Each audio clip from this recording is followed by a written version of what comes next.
सबसे पहले welcome to the channel. Thank you. सबसे पहले ये जानना चाहेंगे बिग बॉस का सफर कैसा रहा, क्योंकि जाते वक्त हमने देखा था सुम्बुल एक अलग ही अवतार में स्टार्टिंग के डेज में दिख रही थी, फिर आप बाद में हमने देखा कि एक अलग ही आपका रूप दिखा है। आई थिंक कि वो बहुत डिफरेंट जर्नी रही ऑफ कोर्स। एंड जैसा मैंने एक्सपेक्ट किया था वो कहीं से कहीं तक बिल्कुल वैसी नहीं थी। पर एक चीज़ मुझे अच्छी लगी कि हाँ मुझे मतलब लर्निंग एक्सपीरियंस था, बहुत चीज़ें सीखने को मिली। उसके साथ साथ एक ये चीज़ हुई कि वो बहुत रियल जर्नी रही कि स्टार्टिंग में भले ही मैं फिट इन नहीं कर पा रही थी, देन कुछ और चीज़ें हो गई जिससे मैं और ज़्यादा it was more like a downfall for me. And then वहाँ से वापस से ऊपर आना, एंड सो आई थिंक कि it was a mean natural journey. तो उस चीज़ की मुझे थोड़ी खुशी है कि हाँ एक रियल जर्नी थी मेरी। अभी हम देख रहे हैं कि बहुत से ऐसे आपके फैंस हैं जो बोल रहे थे सुम्बुल को नहीं निकलना चाहिए था, वो डिजर्विंग थी, ट्रॉफी उनके हाथ में होनी चाहिए थी। क्या लगता है आपको, ऐसा कौन सा व्यक्ति है जो अभी भी अंदर है और वो डिजर्विंग नहीं है? ऐसे खैर मैं किसी का वो नहीं लगा सकती कि मतलब कि ये डिजर्विंग नहीं है। They are inside and they still there, there must be a reason that they are there. It's just that कि हाँ मैं अपने आप को मानती हूँ कि मैं डिजर्विंग थी और मैं और आगे आनी चाहिए थी, मैं जीत भी सकती थी। पर ये मैं नहीं बोल सकती हूँ कि किसको नहीं जीतना चाहिए, कौन डिजर्विंग नहीं है, टू बी ऑनेस्ट। लेकिन फिर भी सुम्बुल एक ऐसे होता है ना कि बाहर से लोग आपको देखते हैं, आपका गेम देखते हैं, उनको पसंद आता है आपका गेम। लेकिन कुछ लोग ऐसे होते हैं कि जो बिना गेम खेले भी आगे बढ़ते जाते हैं। आपको ऐसा कोई व्यक्ति लगा अब तक? बिना गेम खेले आगे तो मैं भी पढ़ी, मतलब मैंने कोई गेम नहीं खेला है, मैं दिल से चली हूँ अंदर। पर उसके साथ मैं अगर एक नाम लेना चाहूँ तो मेरी नज़र में शालीन। और उसका कारण बहुत सिंपल सा है कि अ, शालीन का मतलब मैंने स्टार्टिंग से चिकन के अलावा कोई और मुद्दा देखा नहीं था। Is a nice guy and कुछ और मुझे ज़्यादा गिला शिकवा नहीं है।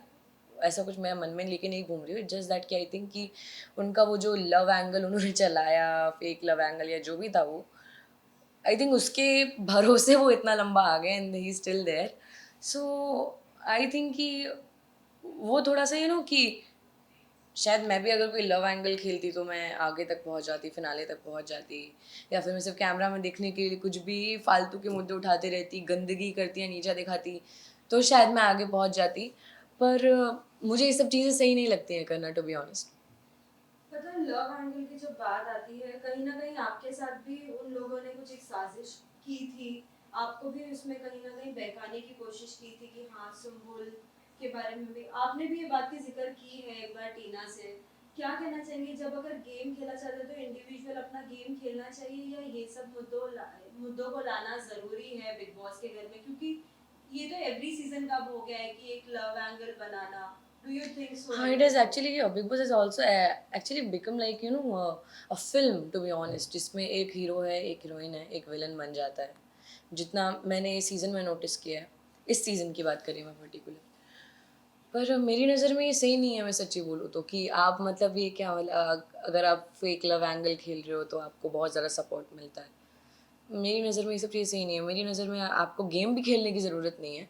आप अगर अपने दिल से चलोगे, क्योंकि एक बार मुझे याद है कि रुबीना जी ने भी बोला था कि जो भी करो ना बस सच्चे दिल से करो और कुछ भी नहीं। तो आप बस दिल से साफ रहो, आप सच्चे दिल से कोई भी चीज़ करोगे वो कहीं से कहीं तक गलत नहीं होगी। तो दिल से चलना चाहिए, दिमाग से पूरी दुनिया चल रही है। अभी भी आपके निकलने के बाद भी कुछ कुछ बातें चलती कि मंडली एक तरफ है और अपने मंडली में किसी को लेना नहीं चाहती है। शालीन भी अभी कह रहे हैं, हमने कल परसों के भी एपिसोड में देखा है कि कहाँ वो शिव से लड़ रहे हैं कि मंडली बना लिया तो ऐसे लेना नहीं पसंद कर रहे हैं, कि मैं तुमसे सिर्फ बात करने गया था लेकिन ये तो कुछ और ही समझ रहे हैं। एक्चुअली मंडली इज़ नॉट अ कंपनी जैसा बना के रखा है कि मंडली लोगों को हायर करती है वहाँ पे काम करने के लिए। ऐसा कुछ भी नहीं है। मंडली जेन्युइन फ्रेंडशिप है, जो एक शब्द दे दिया गया मंडली। पर उसके अलावा वो एक जेन्युइन फ्रेंडशिप थी जो लोग आपस में जो कनेक्ट कर पाए। शायद किसी एक इंसान से कनेक्ट कर पाए हो, पर धीरे धीरे करके हर एक इंसान से कनेक्ट करने लगे, क्योंकि कहीं ना कहीं मंडली में वो लोग हैं जो काफ़ी सेल्फलेस हैं। चाहे वो साजिद सर हो, चाहे वो अब्दू हो, चाहे वो शिव हो, चाहे वो स्टैन हो, चाहे वो निमृत हो, या फिर मैं हूँ। तो कहीं ना कहीं एक जो जेन्युइन दोस्ती होती है कि आप दोस्त के लिए कुछ भी कर सकते हो, वो मंडली है। तो मंडली इज़ नॉट लाइक कि कोई भी आए, 2-4 दिन अच्छे से बात हो तो उसको एकदम दोस्त बना लिया। नहीं, जब तक आप किसी इंसान से कनेक्ट नहीं करोगे तब तक आप मतलब दोस्त नहीं मान सकते ना। बहुत सिंपल सी चीज़ है वो। पर अगर सुम्बुल आपसे अगर पूछा जाए कि बिग बॉस के घर में this season who was the entertainment person? अरे यार सब अपने आप में बहुत एंटरटेनिंग है, सच्ची बोलूँ तो। मतलब अर्चना बहुत एंटरटेनिंग है और शालीन भी है कहीं ना कहीं, बहुत उन्होंने भी एंटरटेन किया होगा क्योंकि हमने जो एक न्यू ईयर पे वो एक एक वीडियो देखा था, तो he is a funny guy I think. तो लोगों ने पसंद किया होगा, एंटरटेनिंग वो भी है, उसके साथ साथ स्टैन बहुत एंटरटेनिंग है, शिव भी बहुत एंटरटेनिंग है, सारे सर बहुत एंटरटेनिंग थे। तो ऐसा कौन है जो एंटरटेनिंग नहीं है, सब एंटरटेनिंग है कहीं ना कहीं तो। Who was the like just we say जोड़ी बोलते हैं ना, जोड़ी बनती है हर बार बिग बॉस के घर में, हम देखते हैं कब किसी ना किसी की जोड़ी बनती है। जैसे हमने पहले देखा था सिडनाज, जो बहुत ट्रेंड कर रहे थे। ऐसे इस सीजन अगर आपको अगर कोई लगा हो? आई थिंक स्टैन और शिव सबसे माशाल्लाह सबसे प्यारी जोड़ी रही है वो। बिकॉज जब सारे सर चले भी गए और हम लोग भी थे, इनफैक्ट मैं अभी के भी एपिसोड देखूँ, उनको जो दोस्ती का अवार्ड दिया गया and everything, so I think कि वो एक जोड़ी है, वो सबसे माशाल्लाह सबसे कमाल की जोड़ी है, वो एक जोड़ी और एक साजिदन Abdu सजदू।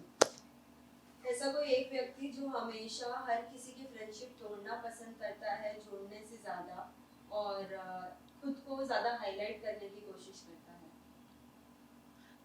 You mean the self centred person? है? Tina. Tina, why do you think so like that? Because I think कि she is very self centred, she wants कि हर एक चीज़ उनके इर्द गिर्द हो, जिसके लिए उनको एक बड़े ही रानी के सिंहासन पे बैठाया गया था, विच इज़ एक्चुअली राइट, कि उनके थोड़े रानियों वाले एकदम नखरे मुझे लगते हैं। आई इट्स नॉट दैट कि मुझे कुछ पर्सनल प्रॉब्लम है उनसे, नहीं, because for me show is ended. पर अभी जो आपने मुझे कारण दिया उसके हिसाब से और कोई है नहीं घर के अंदर। मैं ये उन पे इल्ज़ाम नहीं लगाऊंगी कि वो दोस्ती तोड़ती हैं बनाने से ज़्यादा, पर कहीं ना कहीं वो सेल्फ सेंटर्ड मुझे बहुत लगी। फिर साथी सुंबल, हाल ही में हमने जब टास्क देखा था, जो टास्क में तीन तीन लोगों की ही जोड़ी चलेगी, लेकिन उसमें आपके ग्रुप ने आपको नहीं चूज किया। आपको क्या लगता है, आपको वो टास्क करना चाहिए था या नहीं? क्योंकि बिग बॉस के घर में कुछ टास्क ऐसे होते हैं जो बहुत ही ज्यादा लाइक सहन शक्ति अपने अंदर रखनी पड़ती है टास्क करने के लिए। आपको वो आई लगा? थिंक वो टास्क मैंने बिना किए भी किया था, लोगों ने वो देखा होगा कि मैं कितना ज़्यादा इन्वॉल्व थी उस टास्क में। पर उसके साथ साथ जब मैंने अपने दोस्तों के चेहरे देखे टास्क के बाद, तब मुझे लगा कि अच्छा हो मैंने नहीं किया। पर ये है कि हाँ, मैं ऑफकोर्स करना चाहती थी, पर उसके एक दिन पहले जो नॉमिनेशंस हुए थे, तो कहीं ना कहीं मुझे ये लग रहा था कि मेरे कारण ये चीज़ हुई है, तो नेक्स्ट डे उस टास्क में मैंने भी ज़्यादा फोर्स नहीं किया या मैंने ज़्यादा फाइट बैक नहीं किया कि नहीं मुझे जाना है, बिकॉज अगर कहीं ना कहीं मेरे कारण कुछ और गलती होती, कुछ भी होती, मुझे इतना विश्वास था कि नहीं छूटेगा, विश्वास मुझे लेकिन नॉमिनेट वाले में भी था। सो यू नेवर नो कि क्या हो जाए। तो वो चीज़ मुझे थोड़ा डर लग रहा था कि नहीं यार, एक चीज़ मैं ऑलरेडी कर चुकी हूँ तो यहाँ पे मैं रिस्क नहीं लेती, तो मैं खुद अपनी मर्जी से ही नहीं गई थी। बार बार आपको लोग कहते थे कि सोई हो, अब तो जाग जाओ, अब तो जाग जाओ। ये सुन सुन के आपको कुछ अजीब नहीं लगता था? क्योंकि हर कोई घर में तो बहुत सारे ऐसे लोग थे जो सोए हुए थे, जो अब तक आगे बढ़ गए। मुझे बुरा लगने लगा था बीच बीच में कि मतलब अभी तो मैं जगी हुई है, जब मैं जगी थी तब भी बोलते थे कि ये सोती रहती है, मतलब मेटाफोरिकली बात कर रही हूँ। तो वो चीज़ मुझे लगी कि यार अब तो मैं अच्छे से कर रही हूँ, अब तो मैं हर जगह इन्वॉल्व हूँ, अब मुझे क्यों बोल रहे हो। वो चीज़ थोड़ी बुरी लग रही थी। और फिर क्या होता है ना कि आपको कोई भी, चाहे वो शेखर सर हो चाहे सलमान सर हो, कुछ भी आके बोले, वो एक अलग चीज़ हो जाती है। पर वही चीज़ जब कंटेस्टेंट्स आपके सामने रिपीट करते हैं, आपको नीचा दिखाते हैं वो बोल बोल के, तब ज़्यादा बुरा लगता है। Because you can not say anything, it just that कि आपको खुद को पता है कि आप कितने इन्वॉल्व रहे हो, तो बुरा बुरा लगता था। But after a point I just एक हो गया था कि अभी छोड़ो, मेरे को अभी इतना कर लिया फिर भी कुछ नहीं हो रहा है, तो मेरे को इन्वॉल्वमेंट चाहिए ही नहीं, मेरे को होना ही नहीं है। पर फिर आया टॉर्चर टास्क, जिसमें मैं कुछ भी मतलब I couldn't control my self, because वो लोग बहुत गलत कर रहे थे। एक कोई एक ऐसा व्यक्ति जिसके साथ आपकी जर्नी बहुत ही अच्छी रही, अगर किसी एक को अगर चूज करना रहा तो? साजिद सर। क्यों, रीजन? बिकॉज इज वो मतलब एकदम फादर फिगर हो गए थे मेरे लिए घर के अंदर। मेरे को उनसे डांट खाने में डर भी लगता था, और उनके लिए खाना बनाने में खुशी भी मिलती थी, उनके साथ मस्ती करने में मज़ा आता था। सो वो मतलब एक फैमिली काइंड ऑफ एक अपनापन वाली फीलिंग होती है। तो I has to feel very protected and very safe उनके पास में। सुंदर, पता है, आपके इतने फैंस थे कि इतने फैन पेजेस बनाए, पूछो मत। लेकिन है ना, लोगों की एक शिकायत थी कि अगर आप शालीन को नहीं पसंद करते, उनकी कुछ हरकतें नहीं पसंद करती, फिर भी उनका काम करना क्यों पसंद करती थी आप? क्योंकि कहीं ना कहीं टीना भी एक हद तक ऐसे चिढ़ के फिर वो पीछे हो जाती थी? मतलब स्टार्टिंग की बात करें आप? जी। वो क्या होता है ना, मेरी नज़र में जो चीज़ है कि एक दोस्ती में, आपके दोस्त में ज़रूरी नहीं है कि आपका दोस्त एकदम परफेक्ट हो, उसमें कोई फ्लॉ ही ना हो। सो दोस्ती होती यही है कि आप सामने वाले की खामियाँ जानते हो, वो जो जहाँ-जहाँ गलत है, जो-जो बुराई है वो आप जानते हो, लेकिन उसके बावजूद आप उसको एक्सेप्ट करते हो। मेरी नज़र में दोस्ती वो है। आप उसको समझाते ज़रूर हो, पर मेरे और शालीन में ऑफ कोर्स एज डिफरेंस बहुत ज़्यादा था, तो कहीं न कहीं मुझे बोलने में भी लगता था कि यार ये इंसान ऑलरेडी समझदार है, जो मुझे बाद में लगा कि नहीं है। पर स्टिल मेरे लिए स्टार्टिंग में वही चीज़ थी कि यार he is my friend and whatever, like कुछ भी बुराइयाँ हों, I should accept him the way he is, because दोस्त है मेरा, सो व्हाई नॉट? मेरा ये सोचना था। पापा की बातें कितनी इम्पोर्टेंट लगी, क्योंकि कहीं ना कहीं निमृत को भी हमने देखा था, उनके पापा ने भी उनको कुछ सुझाव दिए थे, लेकिन उनके लिए वो सुझाव इम्पोर्टेंट नहीं थे। लेकिन आपके पापा का एक टाइम हमने ऐसे भी सुना है कि उन्होंने बोला था सुम्बुल को वोट ना करो, लेकिन आपकी परफॉर्मेंस में कुछ चेंजेस आए, राइट? आई थिंक कि निमृत के लिए ऐसा नहीं मैं बोल सकती, क्योंकि वो ऑफ कोर्स कि इम्पोर्टेंट नहीं थे, उनके पापा ने जो बोला। पर एक चीज़ हो जाती है जो शायद मैंने भी सेकंड वीक में की थी, कि हमें कहीं न कहीं ये लगता है ना कि हम वो ज़िंदगी जी रहे हैं, बाकी लोग वो ज़िंदगी देख रहे हैं। तो हम क्या चीज़ फ़ील कर रहे हैं, वो हम जानते हैं। उस चीज़ में हम गलत हैं, वो मैं भी मानती हूँ एंड आई गेस वो निमृत भी मान रही होगी।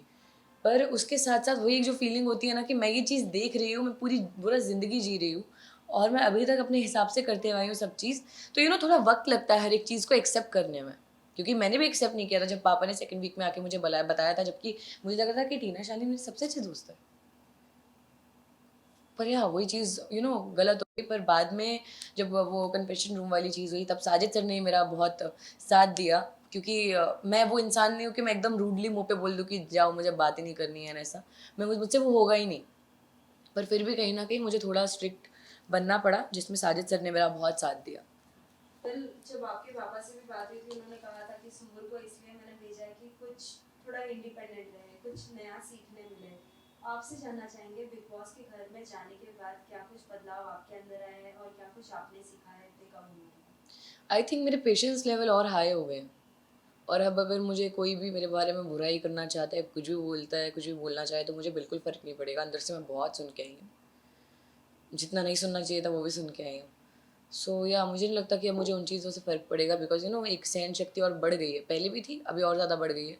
उसके साथ-साथ I am gonna be a little more reserved now, क्योंकि मैं हर एक इंसान के साथ बहुत पोलाइट रही हूँ हमेशा से, मस्ती करना ये सब। पर ज़रूरी नहीं है कि हर एक इंसान को मस्ती समझ में आए, क्योंकि वो कई बार गलत तरीके से भी समझा गया है। तो अब किसके साथ फ्रेंडशिप नहीं रखना पसंद करेंगे और रखना पसंद करेंगे? After all, like big boss के विजेता के बाद तो आप सभी एक साथ मिलेंगे, तो आई थिंक एक्सेप्ट फॉर टीना शालीन, सबके साथ मैं दोस्ती रखना चाहूँगी। अगर फिर भी अगर वो सामने से दोस्ती का हाथ बढ़ाते हैं तो आप पसंद करेंगे? नहीं, मुझे नहीं लगता वो लोग बढ़ाएँगे, पर अगर बढ़ाए तो भी नहीं, सॉरी। सुम्बुल, एक और चीज जानना चाहेंगे, क्या लगता है बिग बॉस की ट्रॉफी किसे जीतना चाहिए? कौन डिजर्विंग है जो स्टार्टिंग टू लास्ट तक जिसकी मेहनत पूरी तरीके से रही है? अगर मैं मेहनत की बात करूँ तो फिर शिव, और मतलब दोनों ही मेरे दोस्त हैं, शिव स्टैन। मैं तो बोलती हूँ दोनों को जिता दो। पर दोनों ही इतने माशाल्लाह प्यारे हैं और दोनों इतने डिफरेंट है एक दूसरे से भी। सो मेरे हिसाब से डिजर्विंग डिफरेंट लोग हैं, जिन्होंने हर एक सिचुएशन को बहुत डिफरेंटली हैंडल किया है। प्रियंका ऑफ कोर्स बहुत स्ट्रॉन्ग प्लेयर है, पर उसके साथ साथ उनका एक ही तरीका है, वो झगड़ा करने वाला। पर शिव का वो तरीका नहीं है, ना ही वो स्टैन का तरीका है। स्टैन अपनी बात बोल के निकल जाता है, उसको नहीं फ़र्क पड़ता सामने वाला क्या सोच रहा है। सो आई थिंक स्टैन और शिव बहुत डिफरेंट है, तो मेरी नज़र में तो शिव या स्टैन को ही होना चाहिए विनर। अगर अभी भी अगर आग खोलना अगर रहा किसी का, जितने भी अभी कंटेस्टेंट है घर में, अगर किसी एक को अगर कुछ सुझाव देना हो कि अगर आपके साथ ये गलत हो रहा है, आप प्लीज हट जाइए ये चीज करने से, तो किसे आप सुझाव देना चाहेंगे? मैं किसी को सुझाव नहीं देना चाहूँगी, क्योंकि मुझे मालूम है कोई मानेगा भी नहीं। वो घर ही ऐसा है, इसको किसी को कोई जो भी बोलो, कोई मानने को कभी जीवन में नहीं मारेगा। बहुत सपोर्ट किया है, जैसे कि अब तो मैं आपको क्या ही बोलूं, ऐसा लग रहा था कि आपके दोनों भाई है शिव और स्टैन, उन दोनों के लिए आपने इतना टास्क में बोला है, भले वो बाल्टी टूट गई थी, चाहे वो फिशेस वेस्ट हुए थे। वो मैंने बोला हमेशा, इट्स जस्ट दैट ना कि अगर मैं किसी को सुझाव दूँ, ऑफकोर्स मैं अपने दोस्तों को सुझाव नहीं दूंगी, मेरे हिसाब से वो एकदम बढ़िया चल रहे हैं। पर बाकी जो लोग हैं उनमें से किसी को दूंगी तो उनको तो फ़र्क भी नहीं पड़ेगा, जो घर के अंदर मेरे साथ हो चुका है। बहुत सुझाव देने की कोशिश की, कोई नहीं सुनता, कोई मतलब नहीं है एनर्जी वेस्ट करने का, बता रही हूँ मैं। पर एक बहुत छोटी सी चीज़ है बट कि आई थिंक अर्चना अगर कुछ बहुत गुस्से में कुछ ज़्यादा ही बह जाती है, नहीं तो है वो माशाल्लाह बहुत प्यारी लड़की है एंड बहुत एंटरटेनिंग है। अगर वो इतना ज़्यादा गुस्से में बह ना जाए, थोड़ा सा कंट्रोल में रहे, तो उससे ज़्यादा प्यारा कोई नहीं है।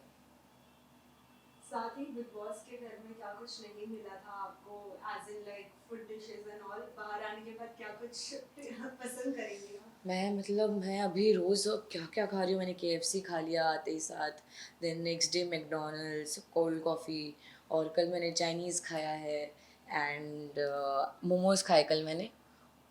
और मैंने क्या खाया था, हाँ मैंने मटन खाया कल, और अभी मैं वाइट सॉस पास्ता खाऊंगी, और इसके बाद मैं बाहर निकलते ही साथ ये सब खत्म हो जाएगा जब पानी पूरी खाऊंगी।